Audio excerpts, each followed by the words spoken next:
Lick number 6 is called Texas Law. It's because it's a Texas blues. You'll find this one works great with just that semi-dirty sound that you get with an overdriven tube amp.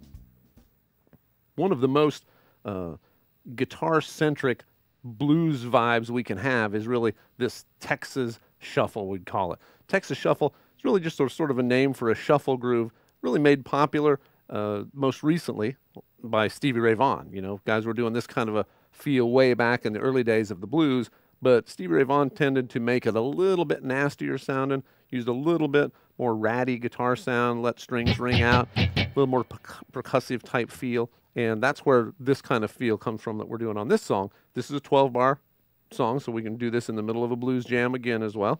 And all the time, we're keeping our right hand going. I know you're going to get tired of me saying that, but I say it a lot because it's so important. On this particular track, our basic line is... And then the second time... Same thing, the only difference is the first time we end on this note, second time we end on this one. But as we're doing it, we've got...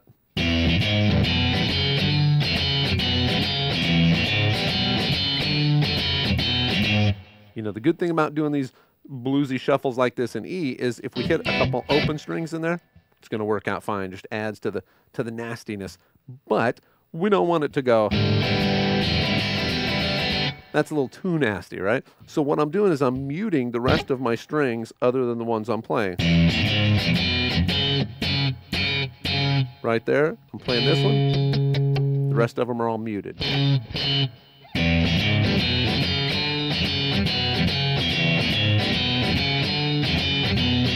Then we're going to go to the A string, do the same thing. So we just move it over to the 4 chord.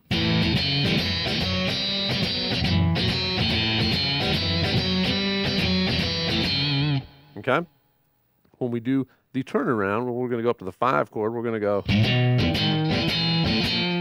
So right on off of our 7th fret, then 6, 7, 8, and then we go down to the A and do the same thing off of our 5th fret, 5, 4, 5, 6, and during that, I'm getting the shuffle groove in there, right?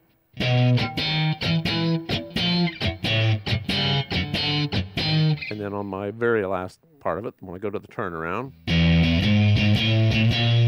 straight up from my E, open E, 4, 5, 6, and then on my 7, I could just go. But I'm going to go ahead and throw this chord in there, right? I'm going to start with a B7 chord, just a B dominant 7. That note, that bar. And then what I'm going to do is I'm going to lay my pinky out across the 10th fret on the top 2 strings. What that gives us is that wicked cool chord, which is basically our sharp 9 chord, right? So B7, sharp 9. It's like what we've played before in other stuff, doing what we call the Hendrix chord off of our E. That one, same thing. And then it just got the rhythm. So you got to keep that right hand really pumping on that. I'm getting the upstroke.